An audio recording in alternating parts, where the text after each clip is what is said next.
है, ये सत्यार्थ प्रकाश से गाली खाएंगे हम। सर बताइए ना क्या गलत लिखा है, बताइए क्या गलत लिखा है। भगवान श्री कृष्ण को कामी लिखा है, भगवान श्री कृष्ण कामी थे? दिखाइए मामला दिखाइए। के साथ क्या बलात्कार किए थे? अभी बताता है भाई, अभी बताता है। अभी तूने गाड़ में उंगली किया ना, अभी बताता है। नमस्ते सभी को। आज के इस वीडियो में हम इस अमृतानंद झूठानंद महाराज का खंडन करेंगे। इसने जो सत्यार्थ प्रकाश पर अनर्गल आक्षेप लगाया है कि सत्यार्थ प्रकाश में श्री कृष्ण जी को कामी आदि कहा गया है। मैं बोलता हूँ इस मंद बुद्धि को इतना भी समझ नहीं आता कि वहाँ प्रकरण क्या चल रहा है। तो आज हम समझेंगे कि सत्यार्थ प्रकाश में स्वामी दयानंद सरस्वती जी ने श्री कृष्ण जी की कैसी चरित्र चित्रण किया है। सबसे पहली बात, ये अमृतानंद ने जहाँ से ये दिखा रहा है कि श्री कृष्ण जी को कामी कहा है, तो वहाँ स्वामी जी को कोई प्रश्न पूछ रहा है और उस प्रश्न में ये बात है, ना कि ये स्वामी जी का खुद का मत है। और इसके आगे अगर हम पढ़ें तो स्वामी जी ने इसका खंडन भी किया है कि ये ठीक नहीं है, जैसा कि आप देख सकते हो। तो यहाँ से क्लियर हो जाता है कि ये स्वामी जी का मत नहीं था। वहाँ किसी ने प्रश्न में ऐसा पूछा था और उत्तर में स्वामी जी ने इसका निवारण भी किया है। लेकिन ये अमृतानंद झूठानंद ये सब तो दिखाएगा नहीं, क्योंकि इसको पता है अगर ये प्रकरण अनुसार दिखाएगा लोगों को तो भाई इसका जो है झूठ एक्सपोज हो जाएगा, इसका दुकान चलेगा नहीं। आर्य समाज को जिस तरीके से ये बदनाम कर रहा है वो होगा नहीं, तो फिर ये लोगों को झूठ बोलकर गुमराह कर रहा है। अब देखिए स्वामी दयानंद जी ने सत्यार्थ प्रकाश में ही श्री कृष्ण जी का कैसा चरित्र वर्णन किया है। ये आप देख सकते हैं, ये है सत्यार्थ प्रकाश, पेज नंबर 275। तो यहाँ पर स्वामी दयानंद सरस्वती ने ये कहा है कि देखो श्री कृष्ण जी का इतिहास महाभारत में अति उत्तम है। उनका गुण, कर्म, स्वभाव और चरित्र आप्त पुरुषों के सदृश है, जिसमें कोई अधर्म का आचरण श्री कृष्ण जी ने जन्म से मरण पर्यंत बुरा काम कुछ भी किया हो ऐसा नहीं लिखा। और इस भागवत वाले ने अनुचित मनमाने दोष लगाए हैं। दूध, दही, मक्खन आदि की चोरी और कुब्जा दासी से समागम, पर स्त्रियों के साथ रासमंडल क्रीड़ा आदि मिथ्या दोष श्री कृष्ण जी में लगाए हैं।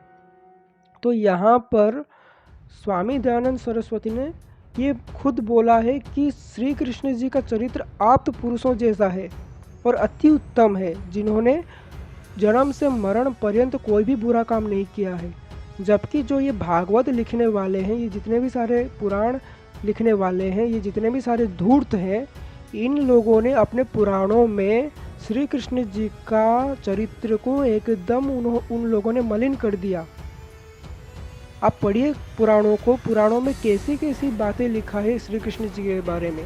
और ये अमृतानंद उन्हीं पुराणों को मानते हैं। हम आर्य समाजी तो पुराण नहीं मानते, हम आर्य समाजी तो पुराणों का खंडन करते हैं, क्योंकि उन्हीं पुराणों में श्री कृष्ण, विष्णु जी या शिव जी, उनके बारे में बहुत अश्लील कथाएं हैं। तो अब देखिए क्या सत्यार्थ प्रकाश में कामी बताया या पुराणों में कामी बताया गया है।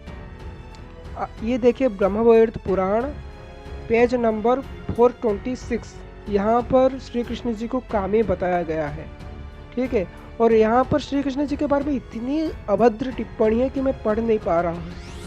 आपके सामने स्क्रीन पर है, अगर चाहे तो आप पढ़ सकते हैं। तो और भी देखिए, ये रहा ब्रह्मवैवर्त पुराण, पेज नंबर 345। यहाँ पर इनका जो लाधा लानी है वो श्री कृष्ण जी को लंपट बोल रहे हैं। और आज वही बात ये इस्कॉन वाले भी सिखा रहे हैं अपने बच्चों को कि श्री कृष्ण जी लंपट थे। राधा रानी जी कृष्ण जी को क्या बुलाती हैं? लंपट। और आप क्या बुलाते हैं? लंपति। आप भी लंपति बुलाते हैं? हाँ, लंपति। तो श्री कृष्ण जी का चरित्र हनन करने में इन पौराणिकों से अधिक और कौन हो सकते हैं। मतलब कि आप खुद ही समझिए कि ये अमृतानंद जिन पुराणों को मानता है, उन्हीं में श्री कृष्ण जी के बारे में क्या क्या अनर्गल चीज़ें भरा पड़ा है।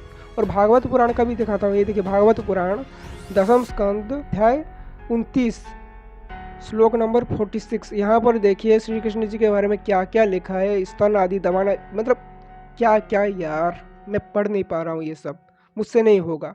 आप खुद सोचिए, जो श्री कृष्ण जी महाभारत में उनके बारे में ऐसा वर्णन आता है कि वो बहुत बड़े योगी थे, उनको योगेश्वर भी कहा जाता है। गीता में वो खुद बोलते हैं कि काम मोह वासना माया इत्यादि से दूर रहना चाहिए। और वो तो मतलब कि विवाह के बाद भी उन्होंने ब्रह्मचर्य का पालन किया था 12 वर्ष तक। तो वो क्या ऐसे हो सकते हैं जो ये पुराणों में लिखा है? तो सत्यार्थ प्रकाश में स्वामी दयानंद जी ने इन सब का खंडन किया है। उन्होंने खुद बोला है कि महाभारत में श्री कृष्ण जी का चरित्र अति उत्तम है। वो आप्त पुरुष थे। आप्त पुरुष का अर्थ समझते हो? जो जन्म से मरण पर्यंत कोई भी बुरा काम ना किया हो। तो स्वामी दयानंद जी ने श्री कृष्ण जी का उज्जवल चरित्र को सत्यार्थ प्रकाश में रखा है। और ये झूठानंद अमृतानंद स्वामी जी का सत्यार्थ प्रकाश, मतलब कि इसका खानदान में किसी ने नहीं पढ़ा होगा, और ये आया है सत्यार्थ प्रकाश को एक्सपोज करने में। अबे जाहिल, अगर तू तेरा ढक्कन दिमाग खोल के ठीक से सत्यार्थ प्रकाश अगर पढ़ता ना, तो आज इस प्रकार अनर्गल आरोप ना लगाता और आज इतना तेरा बेइज्जती ना होती। तो आज के इस वीडियो में इतना ही। वीडियो अच्छा लगे तो लाइक करें, शेयर करें, और ये इस वीडियो को दूर दूर तक शेयर करें ताकि ये अमृतानंद के कान में पड़े, इस जाहिल को थोड़ा पता चले कि सत्यार्थ प्रकाश में लिखा क्या है और ये जाहिल लोगों को किस प्रकार गुमराह कर रहा है।